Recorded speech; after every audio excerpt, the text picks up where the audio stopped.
আল্লাহর নবী জলিল কদর সাহাবীদের মাঝে 10 জনকে আমার নবী একই বসার মধ্যে জান্নাতের সার্টিফিকেট দিয়েছে। সুবহানাল্লাহ। এটা দীর্ঘ বড় একটি হাদিস। মসজিদে নববীতে আল্লাহ রাসূল বসে আছেন। আল্লাহ নবী জিজ্ঞাসা করলেন, সালুনি আম্মা শিতুম, এ সাহাবীরা আমাকে জিজ্ঞাসা করো, আমাকে প্রশ্ন করো, তোমাদের যা মনে চায় আমাকে তা প্রশ্ন করো। আজকে যা চাইবা আমি আল্লাহর নবী তোমাদের প্রশ্নের জবাব দিব। জোরে বলেন সুবহান। এক পর্যায়ে আল্লাহর রাসূল সাহাবীদের মানকাবাত বলতে গিয়ে, তাদের ফজিলত মর্তবা মর্যাদা বলতে গিয়ে এক এক করে সিরিয়াল নাম্বারে 10 জন সাহাবীকে আমার নবী দুনিয়ায় জীবিত থাকতে একটা মজলিসের মধ্যে তাদেরকে জান্নাতি বলেছে। আরবিতে তাদেরকে বলা হয় আশারায়ে মুবাশশারা। জোরে বলেন আলহামদুলিল্লাহ। তাদের নামগুলা শুনেন। 4 খলিফা, খলিফায়ে রাশিদিন। হযরত সিদ্দিক আকবর রাদিয়াল্লাহু তাআলা 1 নম্বর তিনি গেলেন। 2 নম্বর হযরত ওমর ইবনুল খাত্তাব রাদিয়াল্লাহু তাআলা। 3 নম্বর হযরত উসমান জিন্নুরাইন রাদিয়াল্লাহু তাআলা। 4 নম্বরে হযরত আলী ইবনে আবি তালিব রাদিয়াল্লাহু তাআলা। 5 নম্বরে হযরত আবু তালহা রাদিয়াল্লাহু তাআলা। 6 নম্বরে হযরত জুবাইর ইবনুল আওয়াম রাদিয়াল্লাহু তাআলা। 7 নম্বরে আব্দুর রহমান বিন আউফ রাদিয়াল্লাহু তাআলা। 8 নম্বরে সাদ বিন আবি ওয়াক্কাস রাদিয়াল্লাহু তাআলা। 9 নম্বরে যায়েদ ইবনে যায়েদ রাদিয়াল্লাহু তাআলা। 10 নম্বরে আবু ইবনুল জাররাহ রাদিয়াল্লাহু তাআলা। জবানটা খুলে বলেন আলহামদুলিল্লাহ। 8 নম্বর সাহাবী যিনি তিনি হলেন সাদ ইবনে আক্কাস রাদিয়াল্লাহু তাআলা। ওনার শানে সূরা আনকাবুতের 8 নম্বর আয়াতে কারিমাটা নাজিল হয়েছে। ওনার জীবন থেকে একটু কিছু সংগ্রহ করে আমাদের জীবনে যদি আনতে পারি, আল্লাহ রাসূল বলেছেন আসাবিকান নুজুম বিআইয়িহিম ইক্তাদাইতুম ইহতাদাইতুম। ও দুনিয়ার উম্মতেরা শোনো, আমার সাহাবীদের মাঝ থেকে কোন একজন সাহাবীর জীবন যদি তুমি অনুকরণ করো তাহলে তোমার ইহকাল এবং পরকাল নাজাতের জন্য যথেষ্ট হয়ে যাবে। সুবহানাল্লাহ। আমার সাহাবীরা হলো আকাশের নক্ষত্র। আকাশের নক্ষত্র দেখতে যেমন জ্বলজ্বল করে উজ্জ্বল হয়, তাদের মাঝে কোনো রেখা নাই, কোনো জুলমাত নাই, কোনো আধার নাই। আমার নূরের সাহাবীরা তারাও এরকম নির্ভেজাল। তারা সত্যের মাপকাঠি, আমি নবীর ইসলামের মাপকাঠি। জুড়ে বলেন সুবহানাল্লাহ। এই সাদ বিন আক্কাসের একটু পরিচয় জানি, তিনি কেমন সাহাবী। বাড়িটা হলো মক্কাতে। মক্কায় হলো কুরাইশ বংশে। কুরাইশ বংশে হলেও এমন একটা খানদানে জন্মগ্রহণ করেছেন। কুরাইশ বংশের একটা শাখার নাম হলো বনু জুরহাম। এই বনু জুরহামের মহিলা হলেন আমার নবী রাহমাতুল লিল আলামিনের আম্মা জান হযরতে মা আমেনা। সুবহানাল্লাহ বলেন। খুব খেয়াল করেন, বনু জুরহাম বনু কুরাইশের একটা বড় শাখা। এই শাখাতেই জন্মগ্রহণ করেন হযরতে সাদ বিন আবি ওয়াক্কাস। কোন সময়? আমার নবীজি নবুয়ত প্রাপ্ত হওয়ার 17 বছর আগে। জোরে বলেন সুবহানাল্লাহ। কত বছর? 17 বছর। তখন আমার নবীর উপরে নবুয়ত অর্পিত হয় নি। এই দিক দিয়ে হযরত সাদ ইবনে আবি ওয়াক্কাস, মায়ের দিক দিয়ে তিনি মামা হন। আল্লাহ নবী সাদ ইবনে ওয়াক্কাস সম্পর্কে বলতেন, কোন মজলিসের মধ্যে তিনি বলতেন, গর্ব করে বলতেন, হয় আল্লাহ আমাকে একজন মামা দিছে, যেই মামার মতো পৃথিবীতে আর কোন মামা নাই, তিনি হলেন আবি ওয়াক্কাস।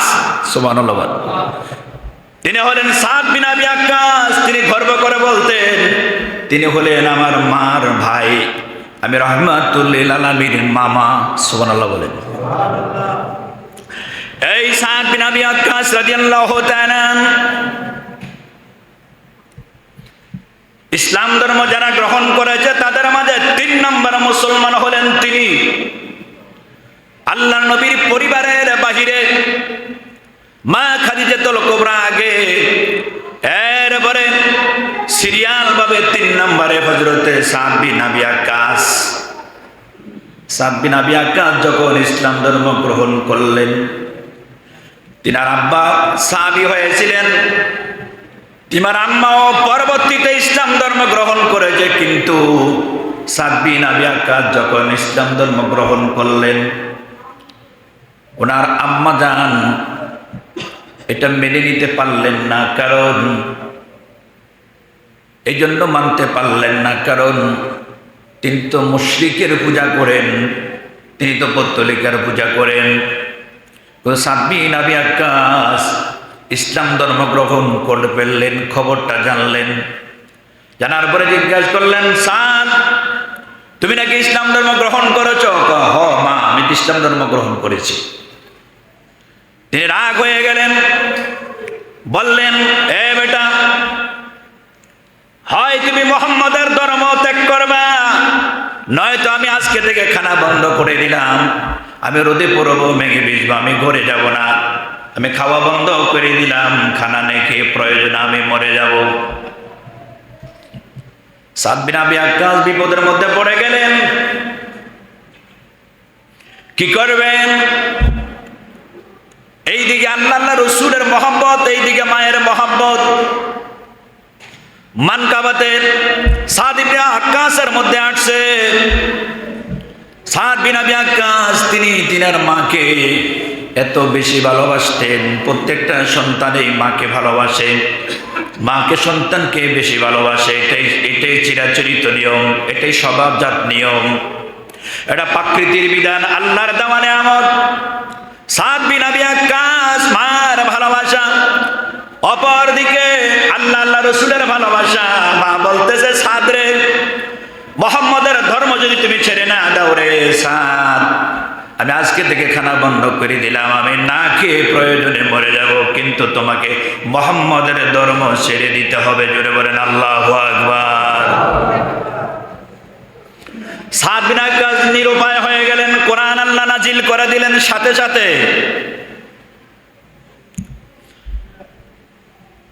কোরআন নাজিল করে আল্লাহ বললেন, ওয়াসাইনাল ইনসানা বিওয়ালিদাইহি হুসনা। আল্লাহ বলেন, আমি তোমাদেরকে মানব মণ্ডলীকে নির্দেশ দিয়েছি তারা যেন তাদের পিতা মাতার সাথে সৎ ব্যবহার করে। আল্লাহু আকবার বলেন। এটা কার নির্দেশ? পিতা মাতার সাথে সৎ আচরণ করা কার সিদ্ধান্ত? এটা পৃথিবীর কারো কোনো সিদ্ধান্ত না। এবার জীবিত থাকতে এবং মৃত্যুর পরে 2 অবস্থায় পিতামাতার সাথে সৎ ব্যবহার, সৎ আচরণ, সদাচরণ, সৌজন্যবোধ, তাদের আনুগত্য করার সিদ্ধান্ত কার? আল্লাহ। এই দিক দিয়ে মা বাবা মায়ের সিদ্ধান্ত মেনে নিতে হয়। আরেক দিয়ে আল্লাহ রাসূল সাদ বিন আবি ওয়াক্কাস একটু কিং কর্তব্য বিমূঢ় হয়ে গেলেন, কি করবেন না কি করবেন। আল্লাহ রাসূলের কাছে পৌঁছে গেলেন, ইয়া রাসূলুল্লাহ, নবী গো, আমি তো বিপদের মধ্যে পড়ে গেলাম গো ইয়া রাসূলুল্লাহ, আমি ধর্ম গ্রহণ করেছি, মা মেনে নিতে পারে নাই। আল্লাহ সাথে সাথে সূরা আনকাবুতের আয়াত নাজিল করে দিলেন। এরপরে বললেন, ওয়া ইন জাহাদাকা লিতুশরিকা বি, যদি তোমার পরিবারের কেউ তোমাকে জোরপূর্বক তোমার উপরে কোনো কিছু ছাপিয়ে দিতে চায়, অর্থাৎ আমি আল্লাহর সাথে তোমাকে শিরক করাইতে চাই, অংশীদারিত্ব করাতে চায়, মা লাইসা লাকা বিহি ইলমুন, এই বিষয়ে তোমার কোনো জ্ঞান নাই, এই পদ্ধতিকা সম্পর্কে তোমার কোনো জ্ঞান নাই, তোমার কোনো ধারণা নাই, এই বিষয়ে তোমাকে বল প্রয়োগ করে কোরআন বলে দিলেন ফালা তুতিউহুমা, তাহলে তোমরা তোমাদের ওই পিতামাতার আনুগত্য করবে না। জোরে বলেন সুবহানাল্লাহ। সিদ্ধান্ত কার? আল্লাহ আগে বলছেন পিতামাতার কি করো? আনুগত্য করো। লাস্টে বললেন কি? পিতামাতা আনুগত্য করো না। কেন? যদি পিতামাতার সন্তান ইসলাম ধর্ম গ্রহণ করার পরে সন্তানের উপরে রুরু হয়, সন্তানকে বাধ্য করে ইসলাম ধর্ম ত্যাগ করে তাকে আবার পৌত্তলিকা ধর্মে নিয়ে যায়, তাহলে এই অবস্থা পিতামাতাকে মানা যাবে না। সিদ্ধান্ত কার? আওয়াজ দিয়ে বলেন কার? এবার হযরত সাদ বিন আবি ওয়াক্কাসের কলিজার মধ্যে পানি আসলো, তিনি সাহস পেলেন, কোরআন নাজিল হয়ে গেল, আল্লাহ রাসূল অভয় দিলেন, সাদ ভয় পেও না, তুমি ভয় পেও না, আমি আছি, আল্লাহ আছে। জোরে বলেন আল্লাহু আকবার। এবার সাদ বিন ওয়াক্কাস মায়ের সাথে বললেন, মাগো তুমি আমাকে জন্ম দিয়েছো, তুমি আমাকে লালন পালন করো, যে সব করেছো, আমি তোমাকে সবকিছু মানবো, তোমার সেবা করব, তোমার খেদমত করব, তোমার আনুগত্য হব, সব কিছু করবো গো মা, কিন্তু একটি জায়গায় আমি মানবো না, তোমার কথা আমি শুনবো না। আমি শেষ জমানার নবীর হাতে কলমা পড়ে মুসলমান হয়ে গেছি মাগো, তোমার মতো হাজারটা মা যদি আমাকে মানা করে, আমাকে নিষেধ করে মুহাম্মদের ধর্ম ছেড়ে দেওয়ার জন্য, মা আমি সিদ্ধান্ত দিলাম, তুমি একজন মা 1000 মায়ে যদি বলে আমি মুহাম্মদের ধর্ম ছাড়তে পারবো না, তোমাকে ছেড়ে দিব। আল্লাহু আকবার। এবার সাদ বিন আবি ওয়াক্কাসের মা একটু নরম হলেন, বললেন, বাবা আমার এই রুরু সিদ্ধান্ত তুমি ছুড়ে মেরলা, মা তুমি তো আমার নবীকে দেখো নাই, আর যদিও দেখেছো তুমি দুইটা চোখ দিয়ে দেখেছো, আমার নয় আমার নবীকে তুমি এখনো দেখো নাই, আমার নবীকে যদি তুমি হৃদয় দিয়া দেখো কোনোদিন তোমার মুখ দিয়ে এই কথা আসবে না। আমার নবী তো রহমতুল আলামিন নবী, দয়ার সাগর, মাগো তোমাকে একদিন আমার নবীর কাছে আমি নিয়ে যাব। জোরে বলেন সুবহানাল্লাহ। এটা দরুদ শরীফ পড়েন, সালাতুন আলাইকা ওয়া সালামুন ইয়া হাবিবান, সালাতুন সালামুন ইয়া হাবিব। আমার নবী মক্কাতে গোপনে গোপনে 3 বছর কলমার দাওয়াত দিয়েছে। হযরতে সাদ বিন আবি ওয়াক্কাস আমার নবীর সাথে সাথে আছেন। অনেক বড় জীবনী, অনেক বড় আলোচনা, ওই দিকে যেতে পারবো না, সোজাসুজি চলে গেলাম বদরের যুদ্ধে তিনি অংশগ্রহণ করেছেন। এই আল্লাহ রাসূল পৃথিবীর জমিনে থাকতে 28টি যুদ্ধ হয়েছে, 28টি যুদ্ধের ভিতরে সাদ বিন ওয়াক্কাস তিনি মুজাহিদ ছিলেন। আল্লাহু আকবার। বদরের যুদ্ধে তিনি অংশগ্রহণ করেছেন। ওনার ছোট একটা ভাই ছিল আবু উমায়ের। আবু উমায়ের 8 থেকে 10 বছর বয়স হবে। সাদ বিন ওয়াক্কাসের সাথে গেল, ভাই আমাকে নিয়ে যান। কয় বেটা তুমি ছোট, কয় না আমি যুদ্ধে যাব। সাদ বিন আবি ওয়াক্কাসের সাথে আবু ভাই আল্লাহ রাসূলের কাছে গেলেন। আল্লাহ নবী সাহাবীদেরকে দেখতেছেন, যুদ্ধের কলা কৌশল শিখাইতেছেন। এদিক দিয়ে আবু উমাইর তিনি লুকাইয়া লুকাইয়া থাকে, কারণ বয়স কম, আল্লাহ রাসূল যদি দেখে তাকে যুদ্ধের ময়দানে যেতে পারমিশন দিবেন না। কিন্তু উমাইরের উদ্দেশ্য হলো বদরের যুদ্ধে আমি অংশগ্রহণ করবই করব, প্রয়োজনে আমি শহীদ হয়ে যাব। জোরে বলেন আল্লাহু আকবার। আল্লাহ রাসূল ডাক দিলেন, বাবা তুমি কে? আমি সাদ বিন আবি ওয়াক্কাসের ভাই। কেন আসছো? ইয়া রাসূলুল্লাহ, নবী গো আমার মনের ভিতরে ইচ্ছা থাকে আমি যুদ্ধ করব। আল্লাহ রাসূল বললেন, বাবা তোমার তো যুদ্ধের সময় হয় নাই, তুমি 8 থেকে 10 বছরের বালক, তুমি কি যুদ্ধ করবা? কাফেরেরা তো তোমাকে মেরে ফেলবে। ইয়া রাসূলুল্লাহ, কাফেররা মারবে, এই জন্য তো আমি আসছি, আমি মরে গেলে আমি শহীদ হয়ে যাব। আল্লাহু আকবার। ইয়া রাসূলুল্লাহ, নবী গো আমাকে অনুমতি দেন, আমি যুদ্ধের ময়দানে যাব। আল্লাহ রাসূল বললেন, না আমি যাব না। তে কান্না শুরু করলেন, কাঁদতে কাঁদতে রোনা দেয়, রোন হয়ে গেলেন। আল্লাহ রাসূল অনুমতি দিলেন, ও মায়ের যাও তুমি যুদ্ধ করো। যুদ্ধের এক পর্যায়ে হযরত উমাইর শহীদ হয়ে গেলেন। সাদ বিন আবি ওয়াক্কাস বাড়িতে আসলেন। উহুদের যুদ্ধ পর 1 বছর পরে উহুদের যুদ্ধ শুরু হলো। ওই উহুদের যুদ্ধের ময়দানে প্রথমে মুসলমানদের বিজয় ছিল। যখন বিজয়টা কাছাকাছি হয়ে গেল, মুসলমান একটু বিচ্ছিন্ন হয়ে গেল, গনিমতের মাল নিয়ে টানাটানি শুরু করে দিল। এই দিক দিয়ে তারা বিচ্ছিন্ন হয়ে গেল। হযরত খালিদ বিন ওয়ালিদ সাইফুল্লাহ তিনি তখন মুসলমানদের বিপক্ষে ছিলেন। আক্রমণ করলেন পাহাড় বেয়ে এসে, মুসলমানদেরকে তছনছ করে দিলেন। সন্নিকটের বিজয়টা কাফেরদের হাতে চলে গেল। সাদ বিন আবি ওয়াক্কাস আমার নবীর কাছে কাছে থাকতেছেন। বিদ্যুতের মতো, বৃষ্টির মতো তীর নিক্ষেপিত হচ্ছে। সাদ বিন আবি ওয়াক্কাস বুকটা দিয়ে দিলেন। তিনার বুকের মধ্যে 40টা তীরের আঘাত লেগেছে। আল্লাহু আকবার। ওই উহুদের যুদ্ধে আল্লাহ রাসূলকে বুকের মধ্যে জড়ায়া ধরছেন আর বলছেন, ইয়া রাসূলুল্লাহ, নবী গো, চিন্তা করবেন না, আমি আকাশ যতক্ষণ আছি আপনার কোনো অসুবিধা হতে দেব না। কিন্তু এই পর্যায়ে একজন দুষ্ট কাফের একটা পাথর মেরেছে।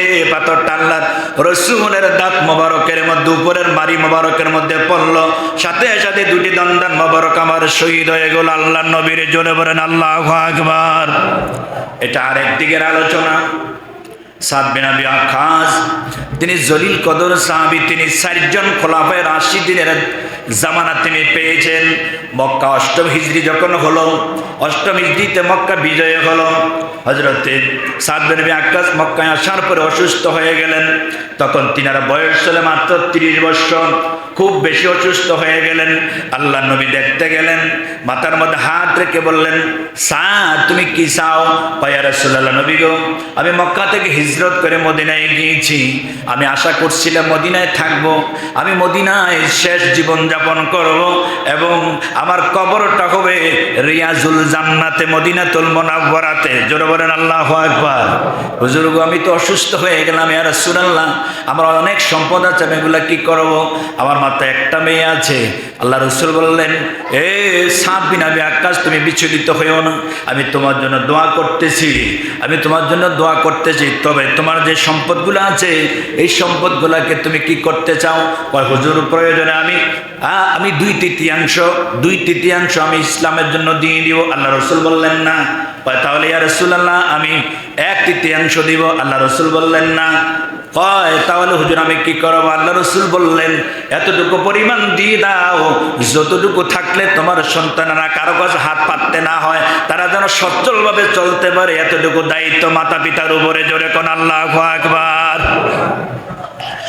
আল্লাহ রাসূল দোয়া করলেন, সাদ তুমি উঠে বসো, আমি তোমার জন্য দোয়া করি। সাদ তুমি উঠে বসো, আমি তোমার জন্য দোয়া করি। সাদ তুমি উঠে বসো, আমি তোমার জন্য দোয়া করি, তুমি ভালো হয়ে যাবে, তুমি কিছুদিন পরে মদিনায় চলে আসবা। জোরে কোন আল্লাহু আকবার। যেই সাদ বিন আবি ওয়াক্কাস শোয়া থেকে উঠতে পারে না, মৃত্যুর শয্যা শায়িত হয়ে গেছে, সেই সাদ বিন আবি ওয়াক্কাস সুস্থ হয়ে গেলেন। মক্কা থেকে সুস্থ হয়ে তিনি মদিনায় চলে গেলেন। ইতিহাসের মধ্যে আসে এবং মানকাবাতে সাদ বিন আবি ওয়াক্কাসের মধ্যে আসে, তিনি খোলাফায়ে রাশিদিন 60 জনের জামানা পেয়েছেন। তিনি আল্লাহ রাসূলের এই দোয়ার পরে 45 বছর হায়াত পেয়েছিলেন। মোট হায়াতের সীমানা হয়েছিল ওনার 85 বছর। জোরে বলেন আল্লাহু আকবার। উনি খলিফাতুল মুসলিমিন আবু বকর সিদ্দিকের জামানা পেয়েছে, হযরত ওমর ফারুকের জামানা পেয়েছে, ওসমান জিন্নুরাইনের জামানা পেয়েছে, শায়রে খোদা হযরত আলী রাদিয়াল্লাহু তাআলা আনহুর জামানা পেয়েছে। তিনি বিভিন্ন প্রদেশের তিনি বিচারক ছিলেন, তিনি গভর্নর ছিলেন, তিনি এমন একজন একনিষ্ঠ নবীর সাহাবী ছিলেন।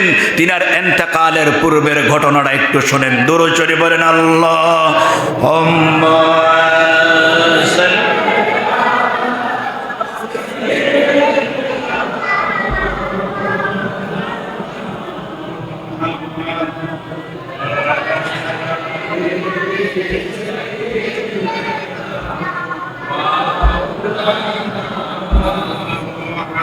তিনি আল্লাহ রাসূলের ইন্তেকাল হয়ে গেলেন 10ম হিজরিতে, তিনি ইন্তেকাল করলেন 55 হিজরিতে। আল্লাহু আকবার বলেন।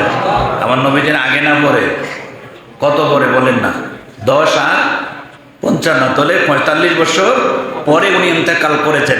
এবং সর্বশেষ আশারায়ে মুবাশশিরিন যারা যে 10 জন ছিলেন, এই 10 জনের সর্বশেষ যিনি ইন্তেকাল করেছেন তিনি হলেন সাদ বিন আবি ওয়াক্কাস। জোরে বলেন সুবহানাল্লাহ। জান্নাতুল বাকিতে তেনাকে দাফন করা হয়েছে। আমি গিয়েছি, ওনার কবরের নিদর্শন নাই, তবে একজন প্রবীণ একজন মতোয়াকে জিজ্ঞাসা করছিলাম, ওই প্রবীণ মতোয়া বলছে সাদ বিন আবি ওয়াক্কাসের কবরটা এটা। আল্লাহু আকবার বলেন। নিদর্শন রাখে না তো? জান্নাতুল বাকিতে আপনারা গিয়েছেন যারা, দেখছেন না যে সমস্ত কবরগুলো ঘুরিয়ে দিয়েছে, কোনো নেম প্লেট নাই, যত সামান্য কয়েকটা কবরে যেগুলো সামনে দিয়ে আছে, গেটের পাশে যেগুলো ডাইনে বামে আছে এগুলোর উপরে নেম প্লেট আছে, পিছনে যত যাবেন কবরগুলোর উপরে কোনো নেম প্লেট নাই। কারণ প্রতি বছর একবার বুলডোজার দিয়ে এগুলাকে উলট পালট করানো হয়। এখানে এক কবরের উপরে 50টা কবর হবে, এটা আল্লাহ রসুলের ঘোষণা। জোরে বলেন সুবহানাল্লাহ। সেজন্য এক বছরের পরে কবর দেওয়ার পরে আর সেখানে নতুন করে আরেকটা কবর দেওয়া হয়। যাচ্ছি না আমি সেই দিকে। সাদ বিন আবি ওয়াক্কাস মদিনাতুল মুনাওয়ারাতে অসুস্থ হয়ে গেলেন, অন্তিম শয্যায় তিনি শায়িত। তিনার পুত্র হযরত মুসআব ইবনে সাদ রাদিয়াল্লাহু তাআলা তিনি নিজেই বলতেছেন, আব্বা যখন অসুস্থ হয়ে গেল, আমি আব্বা দেখাশোনা করতেছি, তিনার মাথাটা আমার কোলের মধ্যে আমি নিয়ে আমার আব্বার পাশে আমি বসে বসে তাসবিহ বিভিন্ন ওজিফা পড়তেছি। আর আব্বার অবস্থাটা দেখে আমি একটু কান্না করতেছি, অজান্তে আমার চোখের পানিগুলো বেয়ে বেয়ে আমার গাল বেয়ে বেয়ে আব্বার চেয়ারের উপরে পড়লো। আমার আব্বা আমার দিকে তাকিয়ে বলল, এ মুসআব ইবনে সাদ, তুমি কাঁদছো কেন? মুসআব ইবনে সাদ বলেন, আব্বা গো, আমি তো কাঁদছি আপনার জন্য। কয়, আমার জন্য তুমি কাঁদতে হবে না। কেন কাঁদো তুমি? তুমি কি জানো না আমি যে আশারায়ে মুবাশশারা, আল্লাহ আমাকে জাহান্নামে দিবে না, জাহান্নামে দিবে না, জাহান্নামে দিবে না, আমি জান্নাতি, আমি জান্নাতি। জোরে বলেন সুবহানাল্লাহ। মুসআব ইবনে সাদ বলেন, আব্বা আপনি চলে যাবেন, ইন্তেকাল করবেন, আপনার কোনো ওসিয়ত আসেনি, শোনেন, নসিহত মানবেন। ওসিয়ত মানা ওয়াজিব, যদি কেউ উপেক্ষা করেন এটার জন্য গুনাহ কবিরা হবে। আপনি লাইবিলিটি মনে রাখবেন, মৃত্যু সম্পর্কে বেশি সেনসিটিভ থাকবেন। কোনো লোক হয়তো আপনাকে বলে যেতে পারে নাই, আপনাকে বলতে পারে নাই, কোনো না কোনো কারো কাছে বলা আছে, কিন্তু এই মেসেজটা আপনি দেন নাই। এই যে ওনার ওসিয়তটা ছিল, এটা যে আপনি সামর্থ্য থাকার পরেও পালন করেন না, এটার জন্য লাইবিলিটি আপনাকে দিতে হবে এবং এটার উপরে আপনার কাজা কাফারা আসবে। এটার একটা মাসানা হযরতে মুসআব ইবনে সাদ বলেন, আব্বু গো, আপনি ইন্তেকাল, আপনি তো দুনিয়া থেকে চলে যাচ্ছেন, আপনার কোনো ওসিয়ত আসেনি? কয়, মুসআব ইবনে সাদ, আমার একটা ওসিয়ত আছে। কয়, আমি যে বদরের যুদ্ধে 2য় হিজরিতে শুক্রবারের দিন বদরের যুদ্ধে অংশগ্রহণ করেছি, আমার তো অনেক সম্পদ, অনেক অট্টালিকা, অনেক জামা কাপড়। কয়, আমার সব জামা কাপড়গুলো আছে। কয়, তোমার কাছে ওসিয়ত হলো আমি যখন ইন্তেকাল করব, সাদ, ও মুসআব ইবনে সাদ, আমি যে বদরের যুদ্ধে ওই যে যুদ্ধ করেছি আল্লাহ নবীর সাথে, ওই যুদ্ধের দিন আমি একটা পোশাক পরিধান করেছি। কত বছর আগে? 2য় হিজরি হইলে বহুত আগে। এই দিক দিল 45 আর দিক দিল 8, কত? এই 53 বছর আগের কথা বলতেছে। যে এই মুসাইব ওই যে বদরের যুদ্ধে আমি যে পোশাকটা পরিধান করে আমি যুদ্ধের ময়দানে গিয়েছিলাম, আমাকে দুনিয়ার কোনো রাজা বাদশাদের কাপড় দিয়ে আমাকে তুমি কাফনের কাপড় পরাবে না। তোমার খরিদ কোনো কাপড়ের কাপড় দিয়ে আমাকে তুমি কাপড়ের কাপড় পরাবে না। আমার ঘরে রাজা বাদশাদের দেওয়া অনেক দামি দামি কাপড় আছে, এগুলো দিবা না। কিন্তু ওই যে বদরের যুদ্ধে আমি অংশগ্রহণ করেছি, ওই বদরের যুদ্ধের পোশাকটা বাইর করো, ওটা বের করে আমার কাছে নিয়ে আসো। মুসআব ইবনে সাদ তিনি ঘুরে গেলেন, অনেক খোঁজাখুঁজির পরে পুরাতন সিরা একটা জুব্বা পাইছে। জোরে বলেন সুবহানাল্লাহ। পুরাতন এবং সিরা। আব্বা এটা নেই? কহ, এইটা হলো আমার বদরের যুদ্ধের এই পোশাক। আমার ইন্তেকালের পরে আমার পরনের পোশাকগুলো পরিধান করে আমাকে খাটিয়ে রাখার আগে এই কাপড়টা দিয়ে আমাকে তোমরা দাফন কাফন করবা, আমার জানাজা শেষ করবা। এবং এই জন্য আমি এটা করতেছি। হয়তো তোমার প্রশ্ন, আব্বা এত দামি কাপড় থাকার পরে আপনি কেন এটা পরিধান করলেন? ওইটা আমি এই জন্য পরিধান করতেছি, কাল কিয়ামতের ময়দানে এই পোশাকটা পরেই আমি রবের সামনে দাঁড়াতে পারি, আমার রব যেন আমার প্রতি খুশি হয়, আর এই জামাটা দিয়ে আমার নবীর গুনাহগার উম্মতদেরকে আমি বেছে বেছে জান্নাতে নিয়ে যাব। জোরে বলেন সুবহানাল্লাহ। সাহাবীদের সিদ্ধান্ত কত গভীর, কত উপরে তাদের সিদ্ধান্ত। তারা শুধু নিজে বাঁচার জন্য চিন্তা করে নাই, তারা জাতি নিয়ে, পরিবার নিয়ে, সমাজ নিয়ে, দেশ নিয়ে, নবীর উম্মতদেরকে নিয়ে চিন্তা করেছে। জোরে বলেন সুবহানাল্লাহ। আর আমি আপনি তো আমরা নিজেরই তো চিন্তা করতে পারি না, থাকতো উম্মতি করার দরকার। সাদ বিন আবি ওয়াক্কাস ইন্তেকাল করলেন, তখন মা আয়েশা সিদ্দিকা রাদিয়াল্লাহু তাআলা আনহা জীবিত ছিলেন। মা আয়েশা সিদ্দিকা রাদিয়াল্লাহু তাআলা আনহা, ওনার সিদ্ধান্ত মোতাবেক অনেক কথা আছে এখানে। উম্মাহাতুল মুমিনিনরা সেদিন এই জানাজা দেওয়ার ব্যাপারে মা আয়েশা সিদ্দিকা রাদিয়াল্লাহু তাআলা আনহা সেদিন ঘোষণা দিয়েছিলেন যে সাদ বিন আবি ওয়াক্কাসের লাশটাকে সামনে আনা হোক, আমরাও সেখানে যাব। ওই ফতুয়া কিন্তু বর্তমানে আবার চলবে না, দেখেন কিন্তু মহিলারা জানাজার মধ্যে শরীক হওয়া, এই ফতুয়া আবার ওইখানে লাগাইয়া দিয়েন না, বুঝছেন? আচ্ছা, ওয়াজ শুনে লাগাইয়ে দিয়েন না। দেখো আনসার হুজুরে কইছে আয়েশা সিদ্দিকা রাদিয়াল্লাহু তাআলা সাদ বিন আবি ওয়াক্কাসের জানাজা ছিল, তাহলে এখনকার মহিলারা তো জানাজা যাইতে পারবো। আব্দুর রহিম যদি মারা যায় তাহলে এই এলাকার মহিলার জানাজা যাইতে পারবো। সাবধান, মহিলারা জানাজা যাইতে পারবে?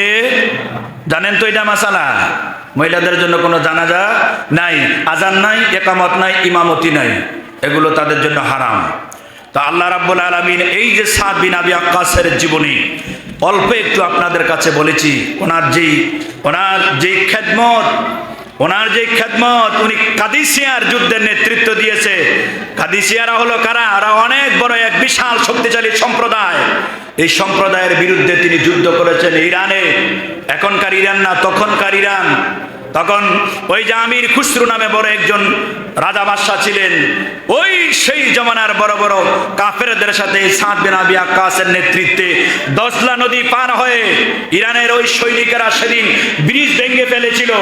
সাদ বিন আবি ওয়াক্কাস জালামি বক্তব্য দিয়েছিল সৈন্যদেরকে, ব্রিজ ভেঙে ফেলেছে, তোমরা কি এখন যুদ্ধের ময়দানে জাফাইয়া যাইবা, একে তোমরা প্রত্যাবর্তন করবা, তোমরা কি নবীর উম্মত কিনা? তখন হযরত সাদ বিন আবি ওয়াক্কাস রাদিয়াল্লাহু তাআলা তিনি ঘোড়াটা আগে নদীর মধ্যে নামিয়ে দিয়েছে, সাথে সাথে ওনার দলগুলা সবাই ঘোড়াগুলা নদীর মধ্যে ঝাঁপ দিয়ে ওরা সাগর বেয়ে নদীর ওই কুলে গিয়ে সেদিন তারা ইরানে যুদ্ধ করেছে। সেদিন হযরতে সাদ বিন আবি ওয়াক্কাস ইসলামের পতাকা ইরানের মধ্যে উড়িয়েছিল। জোরে বলেন সুবহানাল্লাহ। আল্লাহ যেন আমাদেরকে আমার নবীর রঙে রঙিন হওয়ার, আমার নবীর চরিত্রবান হওয়ার, সাহাবীদের চরিত্রবান হওয়ার জন্য আল্লাহ তৌফিক দেয়। আমরা সবাই বলেন আমিন।